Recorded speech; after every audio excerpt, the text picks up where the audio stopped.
যে সকল ভাইরা, যে সকল বোনেরা তাদের জীবনের সবচেয়ে মূল্যবান সম্পদ তাদের জীবনকে বিলিয়ে দিয়েছেন, তাদের পরিবারকে সম্মাননা জানানোর জন্য আজকের এই আয়োজনে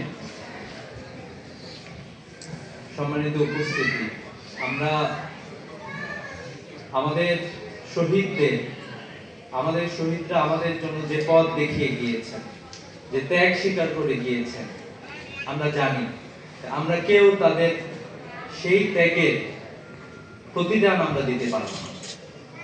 আমাদের শহীদরা অসংখ্য ত্যাগ স্বীকার করেছেন। জুলাই বিপ্লবের আগে থেকে শুরু করে জুলাই বিপ্লবের সেই সময়টা, এরও আগে থেকে আমরা যেই বাংলাদেশে বসবাস করেছিলাম, সেই বাংলাদেশ আমাদের সবার জন্য খোলা থাকলেও সেই বাংলাদেশটাকে আমাদের কাছে মনে হতো কারাগারের মতো। এরকম একটি বঞ্চনাপূর্ণ বাংলাদেশে আমাদের জুলাইয়ের যোদ্ধারা যখন রাস্তায় নেমে এসেছিল, বিগত ফ্যাসিস্ট সরকার যখনই জনগণ রাস্তায় নেমে এসেছে তখনই তারা আমাদের উপর গুলি চালিয়ে আমাদেরকে দমন করার চেষ্টা করেছে। আমরা দেখেছি হেফাজতের সেই আন্দোলনে অসংখ্য আলেম ওলামা, অসংখ্য শিশুকে হত্যা করে খুন করা হয়েছে, আমরা দেখেছি বিভিন্ন সময়ে আমাদের অসংখ্য মানুষকে গুম করা হয়েছে।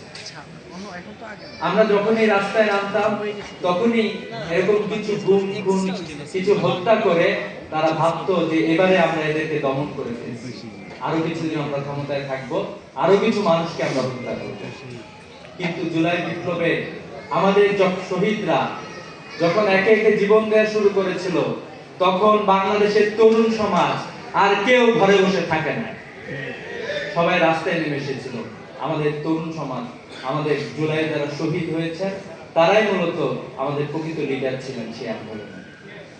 আমরা যদি আমাদের শহীদদের, আমি খুবই অবাক হয়েছি, এখানে অসংখ্য কিছু শহীদের বাসায়, অসংখ্য শহীদ হয়েছেন, কিছু শহীদের বাসায় যাওয়ার সুযোগ আমার হয়েছিল।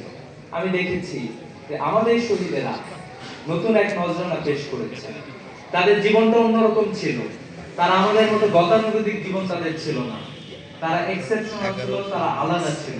পরিবারের উপরে, সমাজের উপরে তাদের ইমপ্যাক্ট অনেক বেশি ছিল। এই জন্য আমরা এতটুকু বলতে চাই যে বাংলাদেশে অনেক কিছু ঘটতেছে, আমরা দেখতে পাচ্ছি অনেক দুর্ঘটনা ঘটতেছে, কিন্তু আমরা এটা বলতে চাই জুলাইয়ের যোদ্ধারা বেঁচে থাকতে, আমাদের শহীদের বন্ধুরা বেঁচে থাকতে, আমাদের পরিবারের সদস্যরা বেঁচে থাকতে একটা খুনিকে এই বাংলায় ছাড় দেওয়া হবে না। যারা তাদেরকে ছাড় দেওয়ার জন্য চেষ্টা করবে তাদের বিরুদ্ধে বাংলাদেশের মানুষ অবস্থান গ্রহণ করবে। আমরা বলতে চাই জুলাইয়ের যোদ্ধাদের, জুলাইয়ের শহীদদের বিচারের দাবিতে যারা রাজপথে ছিলেন, সবচেয়ে শক্তিশালী কণ্ঠস্বর ছিল শহীদ ওসমান হাদি।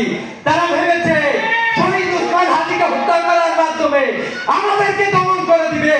আমরা বলতে চাই আমরা অসংখ্য হাদি বাংলায় বেঁচে আছি, আমরা বেঁচে থাকতে এই হত্যাকাণ্ডের বিচার করবো ইনশাআল্লাহ।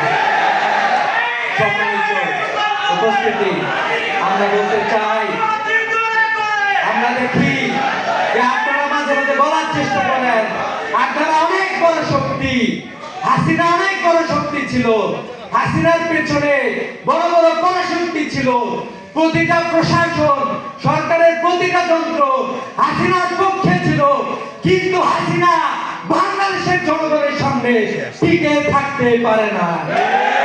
তাই আমরা বলতে চাই যারা আগামীতে এই ধরনের বিচার করতে, বিচারকে বাধাগ্রস্ত করার চেষ্টা করবেন, আমরা এর প্রতিরোধ করে তুলব ইনশাআল্লাহ। আমরা সেই প্রত্যাশা রাখছি। সম্মানিত উপস্থিতি, আমরা সবাই জুলাই বিপ্লবের আন্দোলনের শহীদদেরকে স্মরণ রাখবো, শহীদদের দেখানো পথে চলবো, এই কথা বলে শেষ করছি। আসসালামু আলাইকুম।